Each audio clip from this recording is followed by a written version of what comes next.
Hello, my name is Tim, and today I wanted to give you a brief overview of a money management system that I learned from a book by Harv Eker called Secrets of the Millionaire Mind, which I highly recommend for anyone who's wanting to better their financial picture.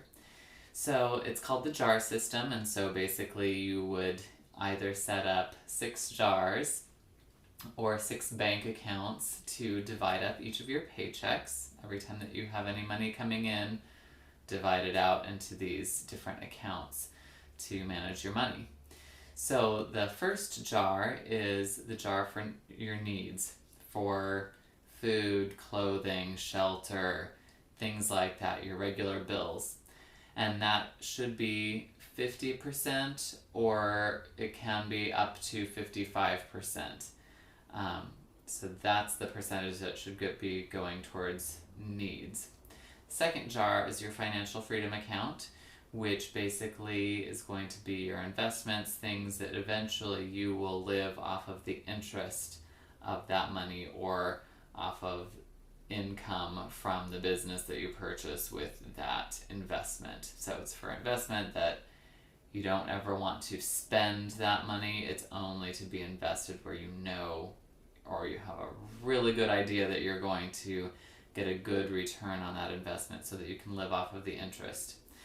The third jar is your education jar, and so that's going to be for continuing education, for conferences, books, things that are going to be bettering yourself, learning new information. The fourth jar is for long-term savings for spending. So that's going to be when you want to save up money for a larger purchase, like down payment on a house or a new car or a vacation, something along those lines. And the fifth jar is your fun jar. So that's going to be spent on things that you enjoy doing, movies, theater. That one could also be vacation if you earn enough money, or for like a weekend getaway, things along those lines. That needs to be spent every month, or you can save it up to 3 months, but it has to be spent.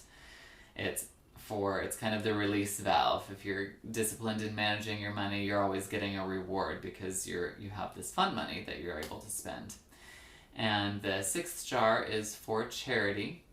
And so for each of these, and of course that's for tithing, for whatever charitable organization that you choose, whether it be for environmental purposes or research for an illness of your choice, like Alzheimer's or cancer or things along those lines, whatever you choose. So again, the needs jar is 55%, financial freedom account is 10%, education is 10%, long-term savings for spending is 10%, fun is 10%, and charity can be 10% if you're only spending 50% on needs, and 5% if you're spending 55% on needs. And if you don't have enough income coming in, or you have a higher amount of money that is needs, then you need to work towards either increasing your income or decreasing your expenses and determining, are these really needs or should these fit in another category? That's kind of your first step, figuring out, okay, is this really a need? Is this really fun money and entertainment? Is this charity? Is this really my long-term savings? What is this actually going towards? And so work towards a lower overhead expense for your needs and or a higher income. And even if you can't get it to those percentages, even getting just a regular habit of, like, even if it's 1% on each of those things, 1% financial freedom, education, long-term savings, fun, and charity, then you at least get into the habit of managing your money so that you're not just kind of willy-nilly spending your money, which most people end up doing, but it's a really good discipline and it's worked very well for me so far. So I hope that you find this useful and enjoy spending your money accordingly. Have a great day.